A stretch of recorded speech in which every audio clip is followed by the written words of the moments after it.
All right, so for some analysis on this, let's bring in Middle East analyst Van Meguerditchian. He joins me live from Miami. Great to have you here with us on TRT World. So as I understand, the Lebanese government right now is facing two main challenges. A is, of course, the Israeli violations in southern Lebanon, and B is a challenge from within Lebanon, the disarmament of Hezbollah. And Hezbollah, as our colleague Shoaib Hassan highlighted in his report, that they're not ready to disarm. They're reluctant. So, A, why do you think Hezbollah is not disarming? And do you think the Lebanese government can do something about it?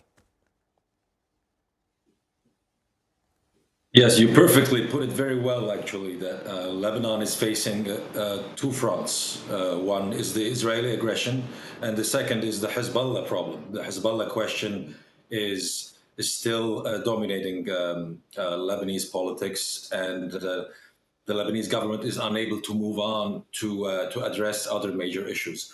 To answer your first question, why Hezbollah is hesitating to give up its arms, is because basically its raison d'être, its main existence, is dependent on its arms. It's an armed struggle group.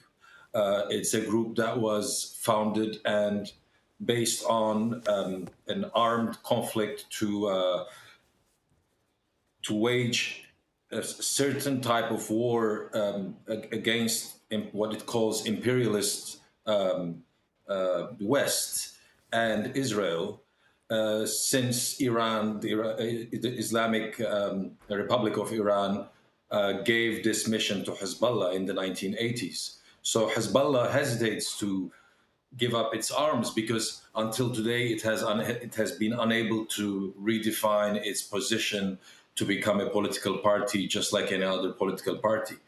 And if I remember correctly, you were also asking about whether the government has any leverage. The government, for the first time, has taken a position, a historic position, a sovereign decision to say that the decision of war and peace is in the hands of the Lebanese state. But now the problem is the Lebanese government has been unable to fulfill this promise so far, because not only because this issue is very complicated, but also because there is the Lebanese army that has been very reluctant itself to move against armed groups for the past more than 40 years. Right. The civil war ended. Some armed groups were disarmed, but many other non-state armed groups remained on Lebanese soil. Palestinian armed groups, Hezbollah, Hezbollah's ally, the Amal movement, is heavily armed. So many other minor parties, Islamic parties, and so forth, allied with the Palestinians or Hezbollah, are still armed. But there is a difficult task in front of facing the Lebanese government. It is indeed a complex situation, isn't it? On the one hand, of course, as I said, Lebanon is dealing with the constant violation of the ceasefire agreement from the Israeli side, which I need to remind our audience is a grave violation of international law. Israel cannot attack Lebanon like this. But on the other, as we were talking, the Hezbollah factor.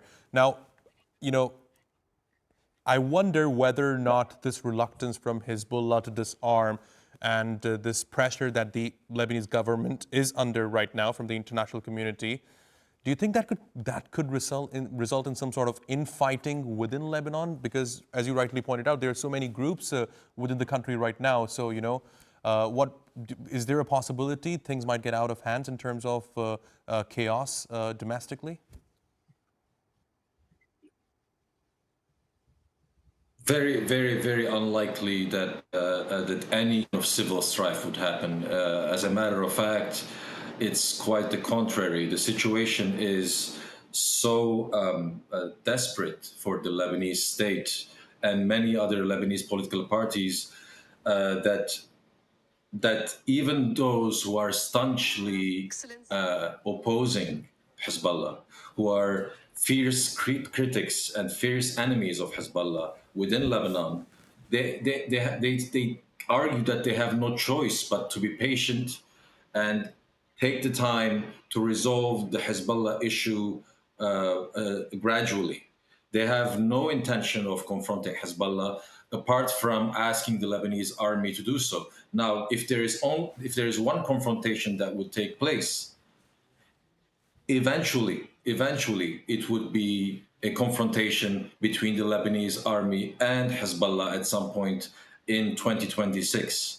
This might happen. Right. What kind of form this confrontation would take, it would be a complicated question to answer to, because a lot of Lebanese army officials are hesitant to act on this and Right. are playing ball with the Lebanese government to say, give us more time.